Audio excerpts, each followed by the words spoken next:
Toilets don't flush, they're all clogged up. That's good for a girl with a dodgy belly. To be told, oh no, you can't have your medal now, is horrible. Oseyemi Demola has failed a drugs test. It's 101 degrees Fahrenheit out there. Watch my blocks. I'm gutted. I would have won that. It's not exactly packed, is it? A fantastic medal. Oh, that is brilliant. An extraordinary performance.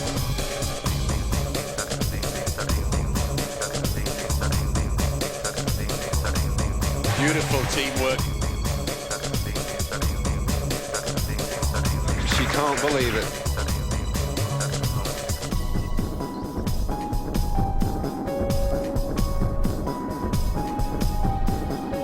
Very skillful.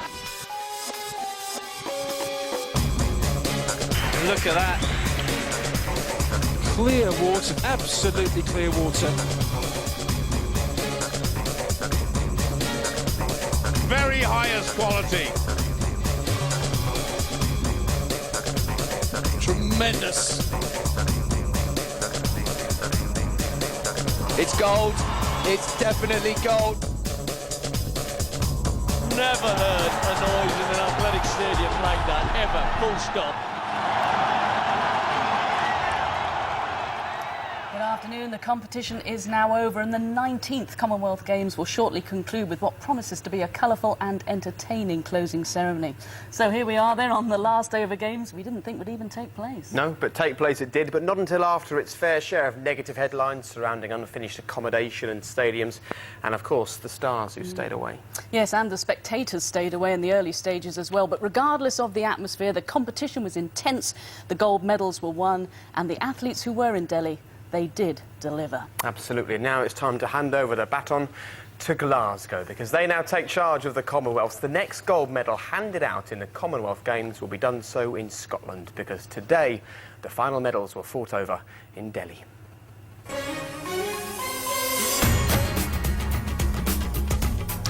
More hockey heartache for England's men, who fought back from 3-1 down in the bronze medal match, only to lose another penalty shootout. Gold went to Australia with an emphatic 8-0 defeat of India. It was a golden double for Kenya in the marathon this morning. John Kalai took the men's title, and Irene Kosgei made history, becoming the African nation's first winner of the women's event. New Zealand's Silver Ferns clinched gold in a sensational netball final against big rivals Australia, winning in sudden death overtime. England won the bronze medal. And well done, Frankie Jones. The teenager won Wales' 19th and last medal of the Games when she took silver in the rhythmic gymnastics hoops final. 3 finals, 3 defeats for England's badminton players. Nathan Robertson lost twice in the men's and mixed doubles, and Rajiv Usep was beaten in the men's singles as well. And the last gold medal of the Delhi Games fittingly went to poster girl Saina Nehwal, who became the first Indian woman to win a Commonwealth gold medal in badminton. I think we can describe that as the perfect finish, can't we? Absolutely.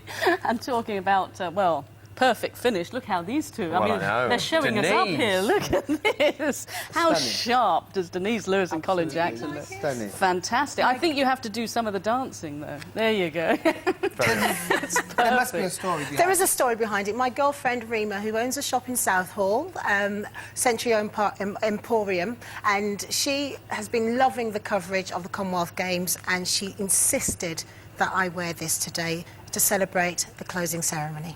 Brilliant. I think there's only one nation that can compete in terms of the amount of gold you're wearing there, and that's Australia. Because let's have a little look at the medal table, and as we have come to expect, I suppose you could say, in the Commonwealth Games, Australia are at the top. That's now their 6th successive games where they've topped the medal table, and look at that, we just mentioned India picking up a gold at the very end there, and rather fittingly that does move them above England with 38 gold medals. How would, Denise, Colin, you describe the home nation's medal tally? We can see Scotland there sitting 10th with 9 medals, and there we've got Northern Ireland and Wales as well. Well, for me, I think It's really, the Commonwealth Games itself has done exactly what we were hoping it was going to do. It was going to give a lots of sports just a little bit of a taste of what can happen in 2012. Give these athletes the chance to be confident and be assured that they can go on the big, international stage and win good medals. And that's the most important thing, really, that we can go out there, feel that, and progress. And it's great. I mean, it looks more than promising for 2012. Absolutely. Yeah, we were hoping that India would have a good games, because whenever the host nation does, you know, it really does come alive. And I know your favourite moment, Denise, was the 4x4 women's relay team that just brought the house down. It absolutely was the highlight of the games for me. You know, having had such a shaky start with the organisers, what you wanted was athletes to perform to their best ability, and the Indian athletics, I think, has had an absolute boost and a lift, and these women in particular were just sensational. I just think it lays the platform, hopefully, for athletics and sport in India to be on the increase, and hopefully that will transcend and move to here, because in athletics alone we don't have a single Asian person in the British team. Correct me if I'm wrong. Right, no, you're right. And that should be representative of the demographic in Britain, and hopefully this will inspire someone to say, actually, I think I can do this. There's been so much talk, isn't there, about the legacies left behind by the venues that are being built in London. Well, that's a legacy, seeing such fantastic performances by an Asian nation, and you're right, it should filter down to young English people who want to compete, Colin. Yeah, of course. I mean, that's one of the best things about these big major events, that they can genuinely, if people invest in after, they can definitely see how it can have a knock-on effect right way through the age groups. And hopefully, we say, we've just seen what India have done there in the Commonwealth Games. Hopefully they can build on that to 2012 and again on towards the Olympics in 2016. Yeah, it's interesting. As far as England are concerned, they won 32 more medals than they did in Melbourne, so that should be applauded. But terrific for the other host nations. I know, Wales, Northern Ireland, and Scotland both having, all having fantastic games. Yeah, it was really good to see. And for me, how was it exciting the fact that Glasgow is next, They have the opportunity to do that. So there's going to be the fact that we're in the British Isles the next Commonwealth Games.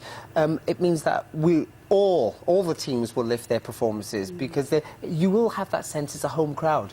I think for me it was really important to just digest, where the athletes are in that build-up to 2012 and assess whether they're in the right shape, they're doing the right things, and the athletes that haven't done particularly well might just, have to look at what do they do in the next 2 years. It was a crucial time for our British athletes collectively, and let's see how they use the information from these games to build, especially as these are supposed to be championships, but more importantly, a developmental programme for these athletes.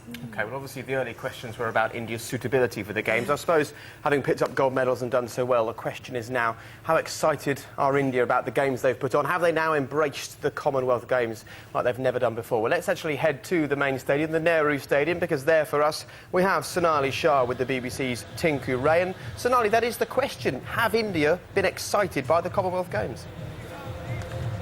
I think for anyone, Jake, that thought that Indians weren't totally engaged by the games, the crowd here is trying to prove them wrong. The atmosphere is most definitely building for Delhi's big wrap party. Tinku, you and I were standing in this exact spot 11 days ago talking about whether Delhi can deliver. Do you think the city feels it's proved its critics well and truly wrong? Well, we definitely talked about that at the opening ceremony, didn't we, Sonali? And I think after those initial problems, all the negative publicity, and especially the heartbreaking scenes of the empty stadia and then the ticketing problems, there was a sense of doom and gloom. But the problems were overcome, and I think for the organisers this has been a huge success, and that's what they've been saying. So organisers don't think it's been they'll think it's been a resounding success? Oh, definitely. It's been a resounding success in the minds of the organisers, definitely. When I've spoken to athletes from around the world, they think for them the Games have definitely been a success. What about people who live here, ordinary Indians? Have they been enjoying the Games? I think so. I think after the initial wariness, because of all the negative publicity, Indians started winning medals, and then you couldn't hold them back. I mean, the stadia were just jumping, and the atmosphere was electric. And I know all my friends here in Delhi have really enjoyed the Games. And it's also been a huge boost for sports in India, definitely, and that was an intention. One of the aims of the Commonwealth Games and hosting the Commonwealth Games was to put in a bid to host the Olympics in 2020. India must have such confidence for that bid now. Well, Suresh Kalbadi, who's the organising chief here and is also president of the Indian Olympics Association, has already reiterated that these games have proved that India can hold the Olympics. So I think there's absolutely no doubt in his mind that he's going to put a bid in for the 2020 Olympics. And the crowd in here so far definitely seem ready for a party. Definitely, and you know they've been teaching them that Mexican wave, and Indians are not very familiar with the Mexican wave, so it'll be fun to watch that. They haven't been very bad at it, let me tell you.